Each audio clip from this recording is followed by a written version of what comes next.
Social media पर यह तस्वीर आज जम करके वायरल है जो आप स्क्रीन पर देख रहे हैं। आपने देखा कि किस तरह से असदुद्दीन ओवैसी और गिरिराज सिंह एक साथ नजर आ रहे हैं और उनके साथ कई नेता हैं। महाराष्ट्र के औरंगाबाद से पूर्व सांसद इम्तियाज जलील भी असदुद्दीन ओवैसी के साथ में है। उनके अलावा और भी कई नेतागण आपको दिखाई दे रहे हैं। कमाल की बात यह है कि सब लोग मुस्कुरा रहे हैं।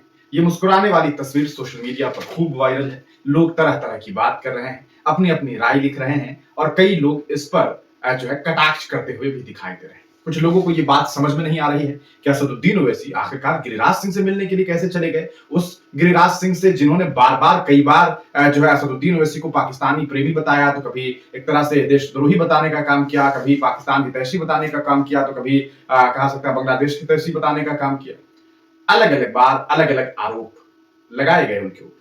यहां तक कि गिरिराज सिंह तो मुसलमानों के बारे में साफ तौर पर ये कहते हैं कि भाई ऐसा है 47 में देश को बांट दिया गया था धर्म के आधार पर, इन लोगों को तभी चला जाना चाहिए, ये लोग जो इस मुल्क में हैं इनकी वजह से यहाँ परेशानियां हो रही है। इस तरह के भी ट्वीट्स जो हैं वो गिरिराज सिंह के द्वारा दिए गए थे। उसके बीच में जब इस तरह की तस्वीर सामने आई है तो लोगों को ये बात समझ में नहीं आ रही है कि आखिरकार गिरिराज सिंह के साथ ये लोग कैसे नजर आ रहे हैं। यहाँ आप देखिए गिरिराज सिंह है, बगल में असदुद्दीन ओवैसी साहब है और ओवैसी साहब मुस्कुरा रहे हैं, गिरिराज सिंह भी मुस्कुरा रहे हैं। कमाल की बात यह है कि गिरिराज सिंह जी जो है वो फोटो जब खिंचवा रहे हैं उस दरमियान आपको बगल में एक और दाढ़ी टोपी वाले शख्स दिखाई दे रहे होंगे, उनके बगल में एक और दाढ़ी टोपी वाले शख्स, ये मालेगांव से जो है इस बार ऑल इंडिया मजलिस इत्तेहाद मुस्लिमीन से जो चुनाव जीते हैं कासमी साहब, वो है। इधर आप असदुद्दीन ओवैसी को देख रहे हैं, इनके बगल में आप इम्तियाज जलील को देख रहे हैं और कई नेतागण आपको दिखाई दे रहे हैं। अब यहां पर आप देखेंगे कि एक हाथ में कागज है और ये कागज सब लोग मिलकर के किन्हें दे रहे हैं। ये तस्वीर जो आप देख रहे हैं इसमें साफ समझ में आ रहा है कि सारे लोग मिलकर के कागज जो है वो जनाब गिरिराज सिंह साहब को भेंट कर रहे हैं। अब कुछ लोग ये सोच रहे हैं कि गिरिराज सिंह इतनी इस तरह से गिरा हुआ बयान देते रहते हैं, उनसे जाकर के जो है वो असदुद्दीन ओवैसी साहब मिल लिए। अब असल मामला ये है कि गिरिराज सिंह जी जो है वो ऐसा तो नहीं है कि कोई ऐसे ही बैठा हुआ कोई आदमी है जो उलूल जुलूल बयान दे रहा है। भाई सदन में बैठा हुआ आदमी है, सदन में बैठते हैं ये, और कोई ऐसी बात नहीं है कि बस ऐसे ही है। टेक्सटाइल मिनिस्टर हैं जी, केंद्रीय मंत्री हैं, टेक्सटाइल मिनिस्टर हैं ये, केंद्रीय मंत्री हैं। तो चूंकि टेक्सटाइल मिनिस्टर हैं तो टेक्सटाइल से जुड़ा हुआ जो काम है उसके लिए किसी भी पार्टी के नेता को अगर किसी से मुलाकात करनी हो, आज अगर राहुल गांधी को टेक्सटाइल से रिलेटेड कोई काम करवाना हो, कोई बड़ा काम हो, किसी बड़े प्रोजेक्ट के लिए मांग करनी हो, तो वो किनसे मांग करेंगे? केंद्रीय मंत्री से। केंद्रीय मंत्री कौन? गिरिराज सिंह। अगर राहुल गांधी को भी मिलना पड़ेगा तो वो किनसे मिलेंगे? इन्हीं से मिलेंगे। प्रियंका गांधी को भी मिलना पड़ेगा तो किनसे मिलेंगे? किनसे मिलेंगे? वो इन्हीं से मिलेंगे। चाहे तेजस्वी यादव को मिलना हो तो इन्हीं से मिलना पड़ेगा। तो बस ये एक मुलाकात थी। क्यों? क्योंकि मालेगांव, अगर आप जानने की कोशिश करेंगे, महाराष्ट्र का जो मालेगांव है वो बेसिकली वहां पर कपड़ों से जुड़ा हुआ जो काम है वो बहुत ज्यादा है। कई फैक्ट्रीज और कई सारे कार्य जो है वो वहां पर होते हैं। तो उन कार्यों को करवाने के लिए, उसे पूरी तरीके से संपन्न करवाने के लिए, बेहतरी के लिए मुलाकात की गई किनसे? टेक्सटाइल मिनिस्टर से।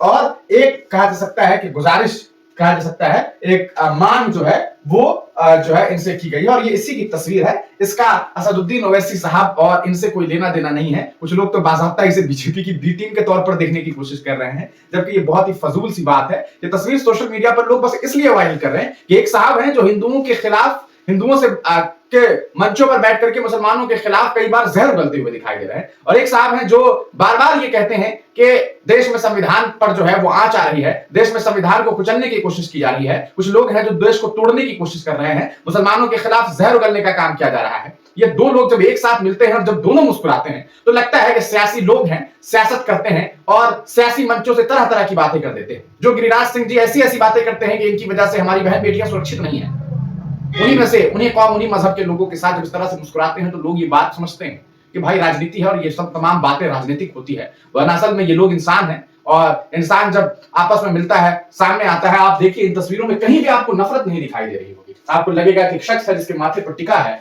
टीका लगा हुआ है, और बगल में दो इंसान है जिसके चेहरे पर दाढ़ी है, सिर पर टोपी है, और दोनों कितनी ही मोहब्बत से मिल रहा हो, कितनी मोहब्बत से मिल रहे हैं। लेकिन अगर आप इन लोगों के बयानों को सुनिएगा, खास करके गिरिराज सिंह जी के बयान को सुनिएगा, तो आपको समझ में आ जाएगा कि मामला क्या से क्या होता है। अब देखिए क्या बातें हैं, असल मुख्य बात क्या है, क्या लेटर था वो भी हम आपको बता देते हैं ताकि आपको ये बात समझ में आ जाए कि आखिरकार हुआ क्या है। ये देखिए, ये गिरिराज सिंह जी हैं, बैठे हुए हैं।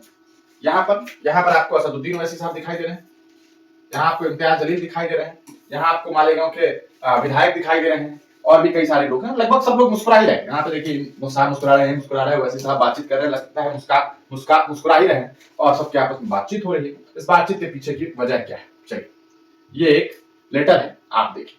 ओवैसी साहब मेंबर ऑफ पार्लियामेंट की तरफ से एक लेटर दिया गया है, किनको? गिरिराज सिंह जी को, जो कि टेक्सटाइल मिनिस्टर हैं। Baseline survey by Nielsen on direction of the MOT GOI government of India in 2012 और 13 revealed Maharashtra contains 9.5 lakh looms employing 1.55 million people, यानी कि कपड़ों का मामला है ये। Immediate stoppage of raw cotton and yarn exports and promotion of RNG to benefit the entire textile value chain. Value added finished products needs to be preferentially exported instead of raw materials to save the domestic industry and gain maximum foreign exchange। यानी कि जो वहां आस पड़ोस के जो वहां के स्थायी लोग हैं, उनकी बेहतरी के लिए इन लोगों ने एक मांग की, और उसी मांग को लेकर की ये तस्वीर है। तो इस तस्वीर के पीछे की कहानी असल में यही है। आप क्या कुछ सोचते हैं? फिर कमेंट सेक्शन में जरूर।